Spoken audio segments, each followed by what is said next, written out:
Uf, la verdad es que Nightcrawler te deja pensando, no, es Louis Bloom. Un personaje para analizar durante horas. Totalmente. Inquietante, ¿verdad? Ya. Atractivo y repelente a la vez. Sí, sí. Y la película casi te lo presenta como el ejemplo perfecto de sociópata, ¿no? Pero, ¿qué pasaría si pudiéramos entenderlo mejor a través de, digamos, una lente psicológica específica? Ah, interesante, ¿te refieres a...? Pues sí, hoy vamos a usar el eneagrama, concretamente el subtipo conservación del tipo 7, para intentar comprender mejor a este personaje tan complejo. Me parece un enfoque fascinante. A ver, a ver. La idea es que al analizar este caso extremo podamos comprender mejor las motivaciones, los miedos, en fin, las entrañas del tipo 7 conservación. Y quién sabe, igual hasta nos ayuda a reconocer esos rasgos en nosotros mismos o en la gente que nos rodea, aunque sea de forma más sutil. Claro, claro. Porque al final esto no es solo una crítica de cine, ¿no? Es una inmersión en la psicología humana. Y para eso tenemos ese texto que has compartido, que disecciona a Louis Bloom con una precisión increíble, basándose en el eneagrama. Exacto. Vamos a ir desgranando los rasgos que describe el texto y a ilustrarlos con ejemplos concretos de la película. ¿Te parece? Perfecto. Empecemos entonces. Uno de los aspectos que más me llamó la atención del texto es esa idea del utilitarismo estratégico de Louis Bloom. ¿Cómo lo ves tú? Pues fíjate, el texto dice que Luis evalúa a las personas en función de su utilidad para conseguir sus objetivos. Es como si viera a la gente como herramientas, no, un martillo, un destornillador, cada uno para lo que sirve. Casi nada. Y eso se ve clarísimamente en sus interacciones con Nina, la directora de noticias. Sí, sí, con ella es todo manipulación, amenazas veladas, propuestas que en el fondo son chantajes. Recuerda esa escena, por ejemplo. Uf, sí, sí. Más que una cena, era una negociación. Fría, calculadora.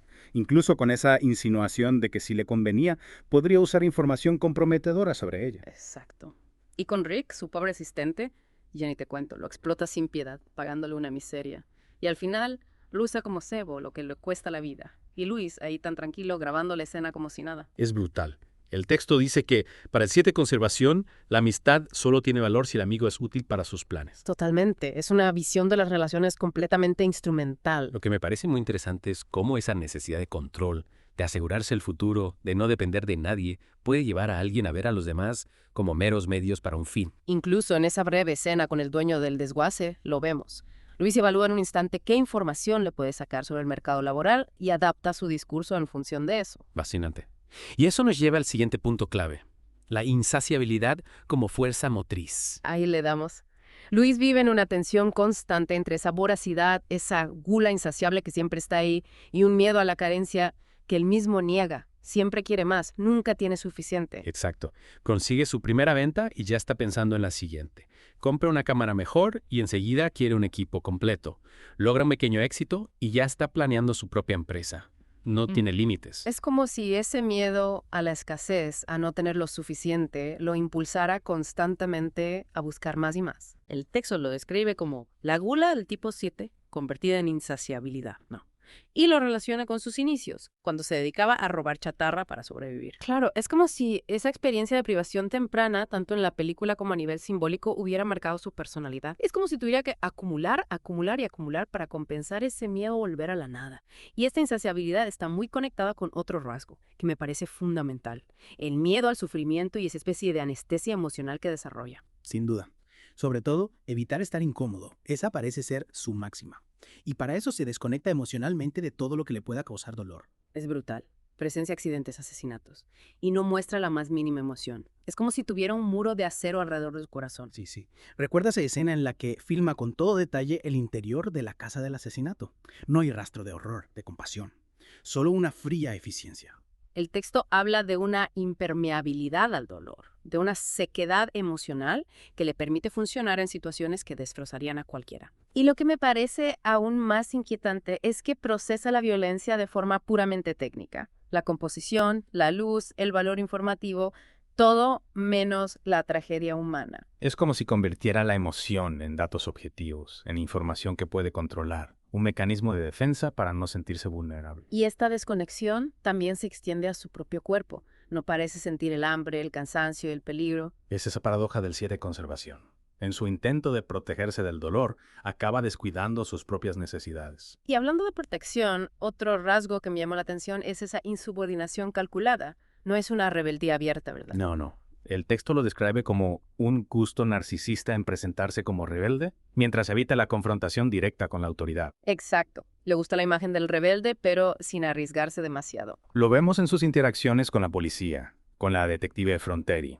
Se muestra colaborador, pero al mismo tiempo oculta información y manipula la situación a su favor. Es un maestro del engaño. Y esa teoría del éxito que se inventa a partir de frases de cursos online. Sí, aceptar la autoridad de otros limita mi autonomía personal. Es como si se hubiera creado su propio código moral, donde el beneficio personal está por encima de todo. Y lo interesante es que nunca lo expresa abiertamente.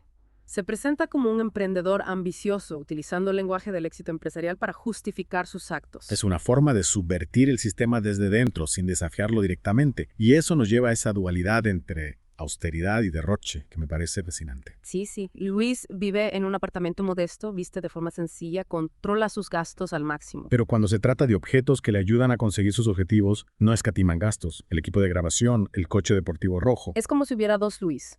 Uno tacaño para lo cotidiano y otro derrochador para lo que considera esencial para su éxito. El texto dice que el 7 conservación tiende a tener gran control sobre la economía, pero es extremadamente derrochador cuando persigue los objetos de su gula. Y el Dodge Challenger es el ejemplo perfecto. Es un coche extravagante, pero para él es una herramienta de trabajo, una forma de llegar antes a las escenas, de conseguir mejores imágenes. Es una manifestación de su miedo a perderse algo, de su necesidad de estar siempre en movimiento. Y hablando de movimiento, no podemos olvidar su narcisismo y sentido de derecho. Ahí le damos. Luis tiene una convicción absoluta de que merece ser escuchado y reconocido como alguien especial. Desde el principio se dirige a Nina como si fuera un experto, cuando en realidad no tiene ni idea del negocio. Y enseguida empieza a darle consejos, como si estuviera en posición de hacerlo. El texto lo describe como un sentido de derecho a que sus habilidades y su perspicacia sean reconocidas. No busca la adulación, sino la validación de su valía. Exacto. Y eso se traduce en unas exigencias desorbitadas en las negociaciones. Quieren la mejor posición, la mayor compensación. No le basta con lo normal. Es como si estuviera convencido de que es mejor que los demás, de que merece un trato especial. Y esto nos lleva a un aspecto bastante oscuro, el comportamiento fraudulento. Sí, miente, roba, manipula escenas del crimen, se inventa un currículum. El texto lo describe como fraudulento y charlatán. Su moral se basa en el beneficio propio sin importar los medios. Lo vemos cuando mueve cuerpos para conseguir mejores planos, o cuando entra en casas ajenas para grabar tragedias privadas. Para él, la verdad es algo flexible, que puede manipular a su antojo. Y el ejemplo más extremo es cuando sabotea la furgoneta de su competidor para filmar el accidente. Impresionante. Y todo esto a un ritmo frenético, ¿verdad? Esa impaciencia y aceleración constante que lo caracteriza. Sí, habla rápido, conduce de forma temeraria, no puede parar quieto. Es como si la quietud lo enfrentara a algo que no quiere ver. El texto dice que tiene dificultad para contactar con la lentitud y lo relaciona con una forma de evitar el dolor, la incomodidad. Aprende a un ritmo increíble, domina la jerga del negocio en tiempo récord. Es como si tuviera que estar en constante movimiento, tanto física como mentalmente, para no enfrentarse a sus propios demonios. Y a pesar de esa posible tendencia a la procrastinación del tipo 7, también muestra una gran tenacidad y orientación a la eficiencia. Sin duda. Es meticuloso, planifica cada detalle, calcula los tiempos de respuesta de la policía. Su objetivo es conseguir el máximo beneficio con el mínimo esfuerzo. Y lo vemos en esa escena en la que arrastra el cuerpo de Rick para mejorar la composición de la toma. Es brutal. En un momento así, su prioridad sigue siendo conseguir la mejor imagen. Y todo esto con un pragmatismo extremo. No le interesan las ideas abstractas, solo los resultados concretos. Y hablando de lo concreto, no podemos olvidar esa sequedad y disociación emocional que lo caracteriza. Sí, es como si tuviera un corazón de hielo. No parece capaz de conectar emocionalmente con nadie. Sus discursos son fríos, calculados, llenos de jerga empresarial. El texto lo describe como una desconexión activa de la experiencia emocional. Es como si viviera en su cabeza, sin sentir nada. Lo vemos en su forma de observar la violencia, en su incapacidad para empatizar con el dolor ajeno. Y en sus relaciones, que son puramente transaccionales. Incluso la propuesta que le hace a Nina es fría, calculadora. Finalmente, el texto habla de una visión del mundo desconfiada y escéptica. Esa es su base. Desconfía de todo y de todos. Piensa que el mundo es un lugar corrupto donde solo sobrevive el más fuerte. Lo vemos en su discurso sobre la gente exitosa, que no ayuda a los demás. Para él, el egoísmo es la norma, la única forma de triunfar.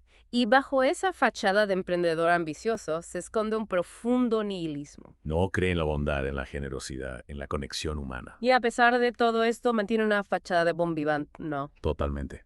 Cuida su aspecto, Habla con elocuencia, se presenta como un profesional. Es como si quisiera proyectar una imagen de éxito, de control, para ocultar su verdadero yo. Es la máscara del 7, conservación. Sentirse bien y hacer creer a los demás que todo está bien. En fin, Louis Bloom es un personaje fascinante y aterrador a la vez. Una muestra de cómo los rasgos del 7 conservación, llevados al extremo, pueden resultar tóxicos y destructivos. Y aunque sea un caso extremo, nos ayuda a comprender mejor la complejidad del comportamiento humano. Para terminar, te dejamos con esta pregunta.